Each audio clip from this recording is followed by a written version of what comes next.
Mine eye and my heart are at mortal war, how to divide the conquest of thy sight. Mine eye, my heart, thy picture's sight would bar. My heart, mine eye, the freedom of that right. My heart doth plead that thou dost lie in him, a closet never pierced with crystal eyes. But the defendant doth that plea deny, and says in him thy fair appearance lies. To side this title is empaneled, a quest of thoughts, all tenants to the heart, and by their verdict is determined the clear eye's moiety and the dear heart's part. As thus, mine eye's due is thy outward part, my heart's right, thy inward love of heart.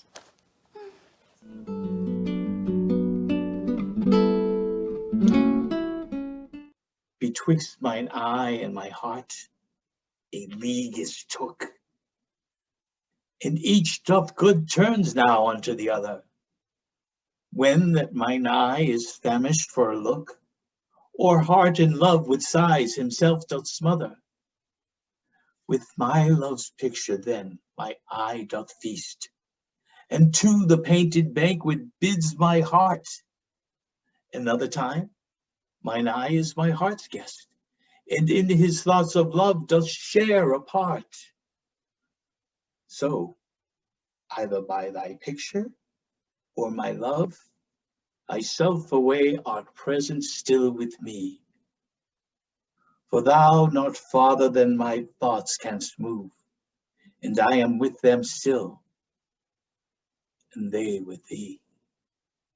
Or if they sleep, thy picture in my sight awakes my heart to heart's and eye's delight.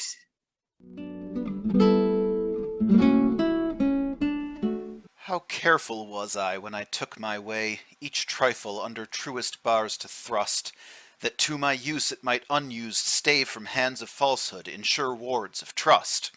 But thou, to whom my jewels trifles are, most worthy of comfort, now my greatest grief, thou, best of dearest and mine only care, art left the prey of every vulgar thief. Thee have I not locked up in any chest, save where thou art not, though I feel thou art, within the gentle closure of my breast, from whence at pleasure thou mayst come and part. And even thence thou wilt be stolen, I fear, for truth proves thievish for a prize so dear.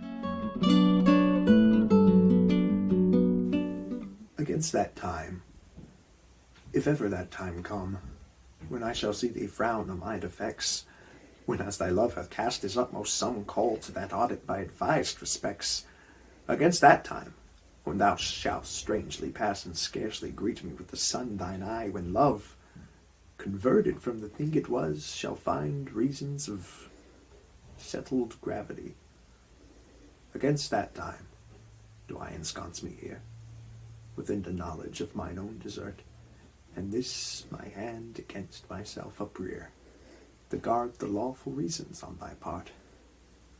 To leave poor me, thou hast the strength of laws, since why to love I can allege no cause.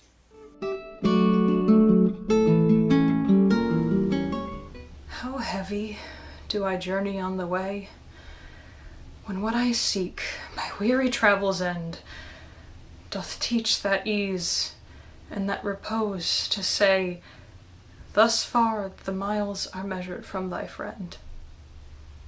The beast that bears me, tired with my woe, plods dully on to bear that weight in me, as if by some instinct the wretch did know his rider loved not speed, being made from thee. The bloody spur cannot provoke him on, that sometimes anger thrusts into his hide, which dully he answers with a groan, more sharp to me than spurring to his side. For that same groan doth put this in my mind: my grief lies onward, and my joy behind. Thus can my love excuse the slow offence of my dull bearer, when from thee I speed. From where thou art, why should I haste me thence? Till I return of posting is no need. what excuse for my poor beast then find? If swift extremity can seem but slow, then should I spur, though mounted on the wind? On winged speed, no motion shall I know. Then can no horse with my desire keep pace. Therefore desire, of perfectest love being made, shall neigh. No dull flesh in his fiery race, but love for love. Thus shall excuse my jade, since from thee going he went wilful slow. Towards thee I'll run, and give him leave to go.